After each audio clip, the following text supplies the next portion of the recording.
கொஞ்சம் கற்பனை செய்து பாருங்க. நீங்க ஒரு மிகப்பெரிய சூறாவளி புயலோட நடுவுல மாட்டிக்கிட்டு இருக்கீங்கன்னு வச்சுப்போம். ஓகே. ஒரு பெரிய புயல். ஆமா, சுற்றிலும் பலத்த காற்றடிக்குது, பொருட்கள் எல்லாம் பறக்குது. உங்களை காப்பாத்திக்க நீங்க ஒரு சுவரை கட்ட முயற்சி பண்றீங்க. ஆனா ஆனா அந்த சுவரும் காத்துல அடிச்சுட்டு போயிடுது. நிலைமை ரொம்ப மோசமா இருக்கு. ரொம்ப மோசம். அந்த நேரத்துல யாரோ ஒருத்தர் உங்ககிட்ட கண்ணுக்கு தெரியாத ஒரு சின்ன சாவிய கொடுக்கறாரு. அது பூமிக்கு அடியில இருக்கிற ஒரு பாதுகாப்பான அறைக்கான சாவி. நீங்க அந்த அறைக்குள்ள நுழைஞ்ச மறுகணமே அங்க ஒரு முழுமையான ஆழமான அமைதி இருக்கு. வாவ்! வெளியே எவ்வளவு பெரிய புயல் அடிச்சாலும் கண்டிப்பா. வெளியே என்ன நடந்தாலும் அது உங்களை பாதிக்கிறதே இல்ல. இந்த வெளியே இருக்கிற உச்சகட்ட குழப்பத்துக்கும் உள்ளே இருக்கிற அந்த முழுமையான அமைதிக்கும் நடுவுல உள்ள வித்தியாசத்தை தான் நாம இன்னைக்கு ஆழமா ஆராய போறோம்.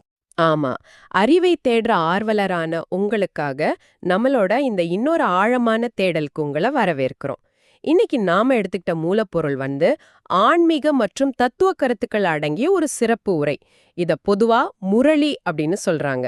முரளி, கரெக்ட்.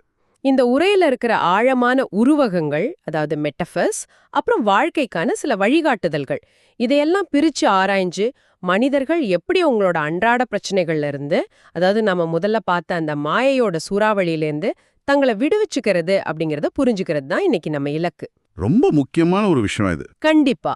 இந்த உரை ஒரு மிக முக்கியமான விஷயத்த சொல்லுது. நம்மளோட உடல் சார்ந்த எண்ணங்கள், அதாவது தேக அபிமானம் அப்படின்னு சொல்றாங்க, அதுதான் எல்லா குழப்பங்களுக்கும் புயல்களுக்கும் ஆணிவேர். உங்களை ஒரு ஆத்மாவா உணர்றது, அதாவது தேகி அபிமானம் நிலை மட்டும்தான் அந்த பாதுகாப்பான அறைக்கான சாவி அப்படின்னு சுட்டி காட்டுது.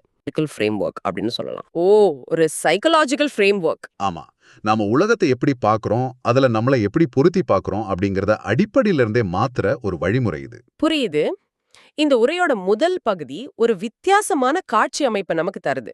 நாம இப்போ ஒரு இடைப்பட்ட காலத்துல வாழ்ந்துட்டு இருக்கோம் அப்படின்னு இந்த உரை சொல்லுது. இத புருஷோத்தம சங்கம யுகம் அப்படின்னு குறிப்பிடுறாங்க. அதாவது ஒரு டிரான்சிஷன் பீரியட். கரெக்ட். இது நரகத்திலிருந்து, அதாவது கலியுகத்திலிருந்து ஸ்வர்க்கத்துக்கு, அதாவது சத்திய யுகத்துக்கு போற வழியில நடுக்கடல்ல தத்தளிக்கிற ஒரு படகு மாதிரி அப்படின்னு வர்ணிக்கிறாங்க. இந்த படகுல நாம பாதுகாப்பா பயணம் செய்யணும்னா எல்லாரையும் வெறும் உடலா பார்க்காம சகோதர சகோதர ஆத்மாக்களா பார்க்கணும் அப்படிங்கிற ஒரு கடுமையான பயிற்சியை இது முன்வைக்குது. ஆனா நடைமுறையில இது ரொம்ப கடினமான ஒண்ணு இல்லையா? ஆமா, ரொம்பவே கஷ்டம். பல ஜென்மங்களா மனிதர்களை அவங்களோட வெளிப்புற அடையாளங்களை வச்சு பார்த்தே நாம பழகிட்டோம். அந்த பழக்கம்தான் இங்க மிகப்பெரிய தடையா இருக்கு. இப்போ பாத்தீங்கன்னா, நாம ஒருத்தரோட பழகும்போது அவங்களோட பதவி என்ன, செல்வம், சாதி, மதம், இல்ல அவங்க நமக்கான உறவு முறை என்ன அப்படிங்கிற அளவுல தான் அவங்கள அணுகுறோம். ஆமா, அது உண்மைதான். இந்த அணுகுமுறை தான் அந்த நடுக்கடல் படக மேலும் ஆட்டங்காண செய்யுது. நான் இப்ப இருக்கிற ஒரு நவீன கால தொழில்நுட்பத்தோட ஒப்பிட்டு பார்க்கறேன். இது பார்க்கறதுக்கு நம்ம மூளையோட ஆபரேட்டிங் சிஸ்டத்தை முற்றிலுமா அப்டேட் பண்ற மாதிரி இருக்கா? எப்படி சொல்றீங்க? அதாவது மனிதர்களோட சாதி, மதம், உறவுகள், வேலை அப்படிங்கிற இந்த வெளிப்புற யூசர் இன்டர்ஃபேஸ், அதாவது அந்த யூஐ வடிவமைப்புகளை தாண்டி உள்ள இயங்கிக்கிட்டு இருக்கிற உண்மையான சோர்ஸ் கோட, அதாவது ஆத்மாவை பார்க்கறது மாதிரி ஆயுது. வாவ், ரொம்ப அருமையான உதாரணம். இதை நாம இந்த நவீன கோணத்துல இணைச்சு பார்த்தோம்னா உரையோட ஆழம் இன்னும் தெளிவா புரியும். எப்போதெல்லாம் நம்ம அந்த வெளிப்புற யூசர் இன்டர்ஃபேஸ்ல, அதாவது அந்த மனிதர்களோட உடல் சார்ந்த அடையாளங்கள்ல சிக்கிக்கிறோமோ அப்போதெல்லாம் நம்ம சிஸ்டம் கிராஷ் ஆகுது. ஓஹோ, சிஸ்டம் கிராஷ் ஆகுதா? ஆமா, அதைத்தான் இந்த உரை மாயையின் புயல்கள் அப்படின்னு சொல்லுது. வாழ்க்கையோட சவால்கள், ஈகோ, கோபம், குழப்பங்கள் எல்லாமே இந்த வெளிப்புற அடையாளங்கள்ல நம்ம ஒட்டிக்கிட்டு இருக்கிறதால தான் வருது. வெயிட், இத நான் சரியா புரிஞ்சுக்கிறேன்னு பாக்குறேன். அப்போ ஆத்ம உணர்வு அப்படிங்கிறது அந்த புயல்களை தடுக்கிற ஒரு தடுப்பு சுவர் மாதிரி செயல்படுதா? நான் ஒவ்வொரு மனிதனையும் ஒரு ஆத்மாவா, ஒரு பியோரான சோர்ஸ் கோடா பார்க்க ஆரம்பிச்சுட்டா அவங்களோட வெளிப்புற நடத்தையில இருக்கிற குறைகள் என்ன பாதிக்காதுன்னு சொல்றீங்களா? எக்ஸாக்ட்லி. ஆத்மா உணர்வுங்கிறது மாயையோட புயல்களை படுக்கிற ஒரு கேடயம். ஆத்மாவுக்கு ஒருபோதும் துக்கம் கொடுக்க முடியாது அப்படின்னு இந்த உரை ரொம்ப ஆழமா பதிவு செய்யுது. ஆத்மா துக்கம் கொடுக்க முடியாது. ஓகே. இப்போ யாராவது உங்க மேல கோவப்படும்போது நீங்க அவங்களோட உடலையோ இல்ல அவங்க பதவியோ பார்க்காம உள்ள தத்தளிச்சுக்கிட்டு இருக்கிற ஒரு ஆத்மாவை பார்த்தீங்கன்னா உங்களோட ரியாக்ஷன் முற்றிலுமா மாறிடும். அங்க கோபத்துக்கு பதிலா ஒரு புரிதல் வரும். இது வெறும் பார்வையை மாத்துறதில்ல, இது ஒரு முழுமையான அடையாள மாற்றம். சரி, இப்போ நான் என் மூளையோட ஆபரேட்டிங் சிஸ்டத்தை முற்றிலுமா அப்டேட் பண்ணிட்டேன்னு வச்சுப்போம். நான் எல்லாரையும் வெறும் ஆத்மாவா மட்டுமே பாக்குறேன் அப்படின்னா என் அன்றாட வாழ்க்கை என்ன ஆகுறது? அதாவது உங்களோட வேலை, குடும்பம். ஆமா, என் வேலை, என் குடும்பம் இதையெல்லாம் விட்டுட்டு நான் எங்கேயாவது அமைதியான இடத்துக்கு போயிடணுமா? ஆனா உரை எப்படி சொல்லலையே. உலக வாழ்க்கையிலிருந்து முற்றிலுமா விலகி ஓட சொல்லாம கமல புஷ்பம், அதாவது தாமர மலர் மாதிரி இருக்கணும்னு சொல்லுது. கரெக்ட். கமல புஷ்பம் நிலை. சேத்துல இருந்தாலும் அதுல ஒட்டாம மலர்ந்து நிக்கிற மாதிரி. இத குறிக்க கைகள் வேலையில் இதயம் இறைவனிடம் அப்படிங்கிற ஒரு அழகான வரியை பயன்படுத்தியிருக்காங்க. குடும்ப வாழ்க்கையிலையும் அன்றாட பணிகள்லயும் இருந்துகிட்டே இந்த உயர்ந்த நிலையை அடையணும் அப்படிங்கிறது தான் இதோட நோக்கமா தெரியுது. ஏன்னா குடும்பம், வேலை இது எல்லாம் விட்டுட்டு ஓட்டுறது ரொம்ப சுலபம். ஆனா அது உண்மையான ஆன்மீக பலம் கிடையாது. ஓ, ஓடக்கூடாது. ஆமா, பிரச்சனைகள் நிறைஞ்ச ஒரு உலகத்துல எல்லாத்தையும் எதிர்கொண்டு ஆனா எதுலயும் எமோஷனலா, அதாவது உணர்வுபூர்வமா சிக்கிக்காம இருக்கிறது தான் உண்மையான சவால். தாமரை இலைக்கு கீழே எவ்வளவு சேறு இருந்தாலும் அந்த சேறு இலையோட மேல ஒட்டுறதே இல்ல. அத போலவே ஒருத்தரோட உள்மனம் இருக்கணும். ஆனா இங்க ஒரு பிராக்டிக்கலான நடைமுறை சிக்கல் இருக்கு. கைகள்ல வேலைய செஞ்சுட்டு மனதை வேறொரு இடத்துல, அதாவது இறைவன் கிட்ட வைக்கிறது அப்படிங்கிறது நம்மளோட கவனத்தை சிதறடிக்காதா? கவனச்சிதறல், ஆமா, பல்லோருக்கும் இந்த சந்தேகம் வரும். உதாரணத்துக்கு, இப்போ இருக்கிற நவீன கார்ப்பரேட் உலகத்துல நான் ஒரு சிக்கலான டேட்டாவை அனலைஸ் பண்ணிக்கிட்டு இருக்கேன்னு வச்சுப்போம். இல்ல ஒரு முக்கியமான மீட்டிங்ல இருக்கேன். என் முழு கவனமும் அந்த வேலையில தானே இருக்கணும். இப்படி மனச ரெண்டா பிரிக்கிறது வேலையோட தரத்தை குறைச்சிடாதா? இந்த சந்தேகம் வர்றது ரொம்ப ரொம்ப இயல்பு. இத புரிஞ்சிக்க இந்த மூலப்பொருள்ல கொடுக்கப்பட்டிருக்கிற துரு மற்றும் காந்தம் அப்படிங்கிற உதாரணத்தை நம்ம கொஞ்சம் ஆழமாக கவனிக்கணும். நம்மளோட ஆத்மா ரொம்ப காலமா உலக பற்றுக்களால துருப்பிடிச்சு போயிருக்கு அப்படின்னு உரை சொல்லுது. துருப்பிடிச்சிருக்கு. ஆமா, இந்த துரு அப்படிங்கிறது வேறொன்னும் இல்ல, நம்மளோட ரஜோ மற்றும் தமோ குணங்கள் தான். ரஜோ மற்றும் தமோ குணங்கள் அப்படின்னு சொல்லும்போது அது எதை குறிக்குது? அது எப்படி துருவா மாறுது? ரஜோகுணம் அப்படிங்கிறது ஓவர் ஆக்டிவிட்டி, அதாவது அதிகப்படியான செயல்பாடு, பதற்றம், அப்புறம் எப்பவுமே ஏதாவது சாதிக்கணும் அப்படிங்கிற ஒரு வகையான கட்டுக்கடங்காத பேராசை. ஓகே, அப்போ தமோ குணம். தமோ குணங்கிறது அறியாம, சோர்வு, சோம்பல், அப்புறம் இருளான ஒரு மனநிலை. இப்போ நீங்க ஆபீஸ்ல ஒரு முக்கியமான வேலை செஞ்சுக்கிட்டு இருக்கும்போது உங்களோட உண்மையான கவனச்சிதறல் எதுன்னு கொஞ்சம் யோசிச்சு பாருங்க. வேலையா? இல்ல வேற என்ன? இந்த வேலையில தோத்துருவேனோ அப்படிங்கிற பயம், என் பாஸ் என்ன சொல்வாரோ அப்படிங்கிற பதற்றம், இல்ல எப்படியாவது மத்தவங்களை விட நான் பெரிய ஆளாகணும் அப்படிங்கிற ஈகோ. இதெல்லாம் தான் அந்த ரஜோ மற்றும் தமோ குணங்கள். இதுதான் அந்த துரு. ஆஹா, எனக்கு புரியுது. அந்த துரு தான் என் மனச அமைதி இழக்க செய்து என் வேலையோட கவனத்தை கெடுக்குது. அப்போ காந்தம் இங்க என்ன வேலை செய்யுது? இறைவன் ஒரு மிகப்பெரிய காந்தம் அப்படின்னு உரைச் சொல்லுது. ஆத்மா இறைவனை நினைக்கும்போது அந்த காந்தத்தோட ஈர்ப்பால ஆத்மால இருக்கிற இந்த துரு, அதாவது அந்த பயம், பதற்றம், ஈகோ இதெல்லாம் கொஞ்சம் கொஞ்சமா உதிர்ந்து போயிடுது. தேரி அளவுல இது ரொம்ப சரியா இருக்கு. ஆனா நான் வேலை செய்யும்போது என் மனசு இறைவன் அப்படிங்கிற அந்த காந்தத்தின் மேல இருந்தா என் மூளையோட சிந்தனை திறன், அதாவது அந்த ப்ராசஸிங் பவர் ரெண்டா பிரியாதா? இது என் வேலையை பாதிக்காதா? இத புரிஞ்சுக்க திரும்பவும் உங்களோட கம்ப்யூட்டர் உதாரணத்துக்கே வரேன். இறைவனை நினைக்கிறது அப்படிங்கிறது நீங்க கம்ப்யூட்டர்ல வேலை செஞ்சுக்கிட்டு இருக்கும்போது குறுக்கே வர்ற ஒரு பாப்அப் விண்டோ மாதிரி கிடையாது. ஓ, அப்படி இல்லையா? கண்டிப்பா இல்ல. அது பேக்ரவுண்ட்ல அமைதியா இயங்கிக்கிட்டு இருக்கிற ஒரு சிஸ்டம் ப்ராசஸ் மாதிரி. துரு நீங்கி ஆத்மா சுத்தமான தங்கமா மாறும்போது செயல்கள்ல கவனச்சிதறல் வராது. மாறாக உங்க மூளைக்கு தேவையில்லாத சுமைய கொடுக்கிட்டு இருந்த அந்த பதற்றமும் ஈகோவும் நீங்கிறதால உங்களோட கவனம் இன்னும் ரொம்ப ஷார்ப்பா மாறும். அதாவது ஃபோக்கஸ் அதிகமாகும். ஆமா, இந்த நிலையத்தான் உரை கர்மாதித் நிலை அப்படின்னு சொல்லுது. எந்த ஒரு கவலையும் இல்லாம நீங்க ஒரு வேலையை செய்யும்போது உங்களோட பர்ஃபார்மன்ஸ், அதாவது செயல்திறன் பல மடங்கு அதிகரிக்கும்.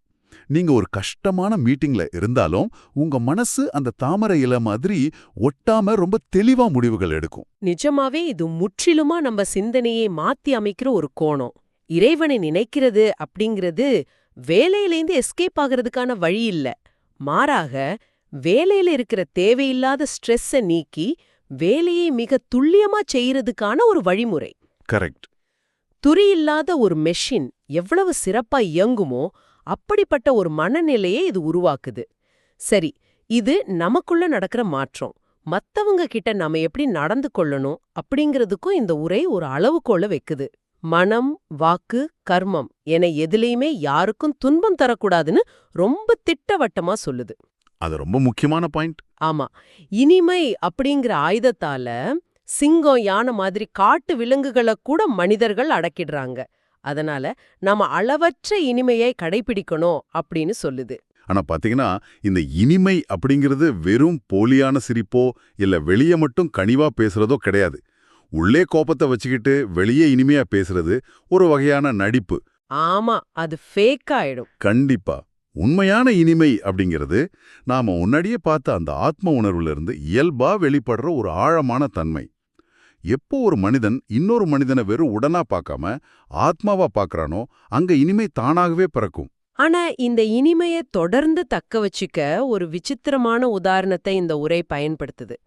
பசுமாடு எப்படி உணவை சாப்பிட்டுட்டு நாள் முழுக்க அசை போடுதோ அதுபோல நாம கத்துக்கிட்ட விஷயங்களை பத்தி தொடர்ந்து சிந்திக்கணும். அதாவது விசார சாகர மந்தன் செய்யணும் அப்படின்னு சொல்லுது. ஆமா, பசுமாடு உதாரணம். பசுவோட வாய அசையலைன்னா அதுக்கு உடம்பு சரியில்லைன்னு அர்த்தமா?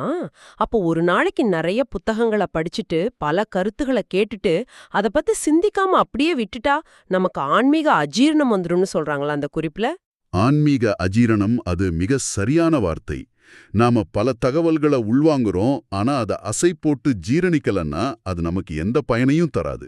இதனாலதான் உரை விஷால புத்தி பத்தி பேசுது. அறிவ அசை போடுறது இல்ல இந்த விசார சாகர மந்தன் அப்படிங்கிறது நடைமுறையில எப்படி செயல்படுது? ஒரு தத்துவத்தை படிச்சுட்டு அதை பத்தியே நாள் முழுக்க உட்காந்து யோசிச்சுக்கிட்டு இருக்கிறதா? இல்ல, அது வெறும் சிந்தனை கிடையாது. அது ஒரு அப்ளைடு திங்கிங், அதாவது ஒரு பயன்பாட்டு முறை.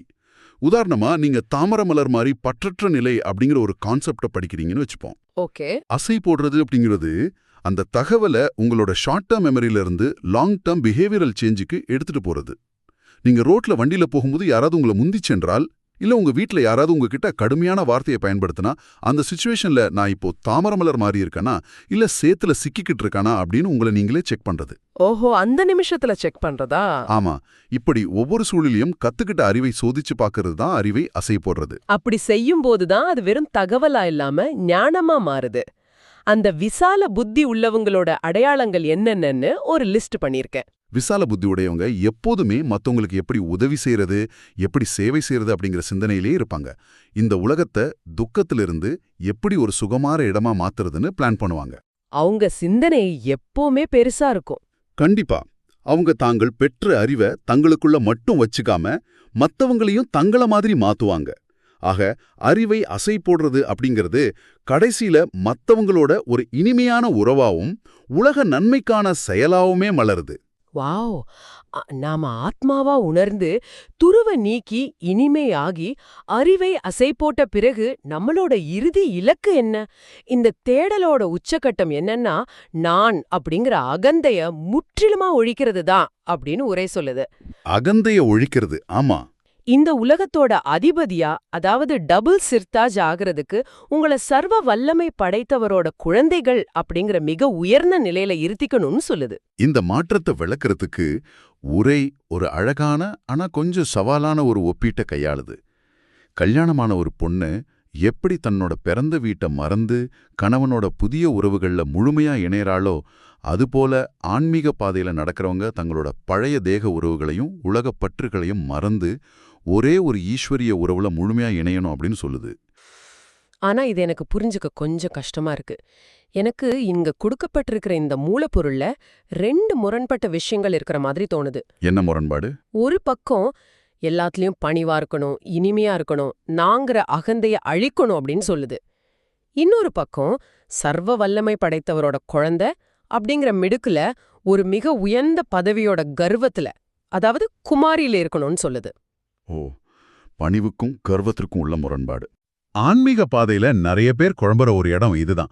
ஆனா இந்த சைக்காலஜிக்கல் ஃப்ரேம்வொர்க்கை நாம உற்று நோக்கினா இந்த முரண்பாட்டுக்கான விடை கிடைக்கும். உண்மையான அதிகாரம் அப்படிங்கிறது மத்த மனிதர்கள் மேல அதிகாரம் செலுத்துறதுலயோ இல்ல உலகத்தை ஆள்றதுலயோ கிடையாது. அப்போ எதுல இருக்கு? அது தனக்குத்தானே ராஜாவா மாறுறதுல இருக்கு. தன்னோட சொந்த மாயைகரையும் அடிமைத்தனத்தையும் கோவ தாபங்களையும் வெல்றதுல தான் இருக்கு. அதாவது ஏன் மனசு ஏன் கட்டுப்பாட்டுல இருக்கிறது தான் அந்த அதிகாரம்னு சொல்றீங்களா? வேற எதுக்கும் நான் அடிமையா இல்லாம இருக்கிறது அந்த மிடுக்கு. மிகச்சரியாக சொன்னீங்க. மேலும் உரை கரோன்ஹார் அப்படிங்கிற ஒரு வார்த்தையை பயன்படுத்துது. அதாவது செயல் செய்பவன் நான் அல்ல, என் மூலமாக இறைவன் செயலாற்றுகிறார் அப்படிங்கிற ஒரு ஆழமான உணர்வு. ஓ, நான் ஒரு கருவி மட்டும்தான். ஆமா. எப்போ நீங்க உங்கள ஒரு கருவியா மட்டும் நினைக்கிறீங்களோ, அங்க நான் செய்றேன் அப்படிங்கிற ஈகோ அழிஞ்சிடுது. அந்த ஈகோ அழியறது உங்களுக்கு ஒரு முழுமையான பணிவை தருது.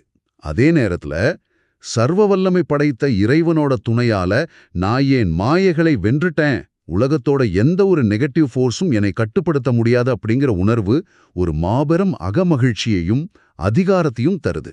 வாவ், இது ரெண்டும் எப்படி ஒர்க் ஆகுதுன்னு இப்ப புரியுது. நீங்க எந்த ஒரு தீய பழக்கத்துக்கும் கீழான எண்ணங்களுக்கும் அடிபணிய மாட்டீங்க. ஆக உண்மையான பணிவும் உண்மையான அதிகாரமும் முரண்பாடானவை கிடையாது. அவை ஒரே நேர்கோட்டுல பயணிக்கக்கூடியவை. அதிகாரம் அப்படிங்கிறது மத்தவங்கள அடக்குறது இல்ல, என்ன நானே அடக்கி ஆள்றது. பணிவு அப்படிங்கிறது என்ன நானே தாழ்த்திக்கிறது இல்ல, என் அகந்தைய நீக்கி இறைவனோட கருவியா மாறுறது. இந்த தெளிவு உண்மையிலே சிந்திக்க தூண்டுது. கண்டிப்பா. சரி, இன்றைய நம்மளோட இந்த ஆழமான தேடலை கொஞ்சம் தொகுத்து பார்ப்போம். நம்ம பல சுவாரஸ்யமான விஷயங்களை இன்னைக்கு விவாதிச்சோம். தேக அபிமானம் அப்படிங்கிற அந்த சூறாவளியிலிருந்து தப்பிச்சு தேகி அபிமானம் அப்படிங்கிற பாதுகாப்பான அறைக்குள்ள போறது எப்படின்னு பார்த்தோம். ஆமா, அந்த ரூம் ஆஃப் பீஸ். நம்ம அன்றாட பணிகள்ல ஈடுபட்டுக்கிட்டே சேத்துல இருந்தாலும் ஒட்டாத தாமரை மாதிரி ஒரு விலகிய நிலை எப்படி சாத்தியம் அப்படிங்கிறத புரிஞ்சுக்கிட்டோம். ரஜோ தமோ குணங்கள் அப்படிங்கிற துரு நீங்கி பதற்றம் இல்லாம மூளையோட திறனை முழுமையா பயன்படுத்துறது எப்படின்னு பார்த்தோம். அந்த காந்தத்தோட ஈர்ப்பு. கரெக்ட். மேலும் அறிவை தொடர்ந்து அசை போடுற பசு மாதிரி சிந்தனை, அப்புறம் உண்மையான அதிகாரமும் பணிவும் எப்படி இணையுது அப்படிங்கிறதையும் விரிவா பார்த்தோம். இது நாம வாழ முறையே முற்றிலுமா மாத்தி அமைக்கிற ஒரு நீண்ட பயணம். வெளியுலக சூழ்நிலைகளுக்கு கைதியா இருக்கிறதுலேருந்து விடுபட்டு நம்மளோட உள் உலகத்தோட எஜமானனா மாறதுக்கான ஒரு தெளிவான வழிகாட்டுதல இந்த உரை நமக்கு வழங்கியிருக்கு. ரொம்ப அழகா சொன்னீங்க. இந்த உரையாடலை நிறைவு செய்யறதுக்கு முன்னாடி அறிவை தேடுற ஆர்வலரான உங்களுக்காக ஒரு சின்ன சிந்தனை. காலையில தூங்கி எழுந்தது முதல் நைட்டு தூங்குற வரைக்கும் உங்களோட வேலை, உங்களோட உறவுகள், உங்களோட சமூக அந்தஸ்து, பேங்க் பேலன்ஸ் அப்படின்னு உங்களுக்கான பல அடையாளங்களை நீங்க தினமும் சுமந்துகிட்டு இருக்கீங்க. உங்களோட யூசர் இன்டர்ஃபேஸா இருக்கிற இந்த அடையாளங்கள் தான் உங்களோட உண்மையான பலம்னு நீங்க நினைக்கலாம். எல்லாரும் அப்படிதான் நினைக்கிறாங்க. ஆனா கொஞ்சம் ஆழமா சிந்திச்சு பாருங்க. இந்த வெளிப்புற அடையாளங்கள் தான் உங்களோட உண்மையான சுதந்திரத்தை பறிச்சு உங்களை ஒரு கண்ணுக்கு தெரியாத சிறைக்குள் அடைச்சு வச்சிருக்கா. மாயையோட சூறாவளி அடிக்கும்போது ஒரு மிகப்பெரிய பொருளாதார வீழ்ச்சியோ இல்ல உறவுகள்ல ஒரு விரிசலோ வரும்போது நீங்க கட்டி வச்சிருக்கிற இந்த அடையாள சுவர்கள் உங்களை காப்பாத்துதா இல்ல அதுவே உங்க மேல விழுந்து உங்களை காயப்படுத்துதா? ரொம்ப ஆழமான கேள்வி இது.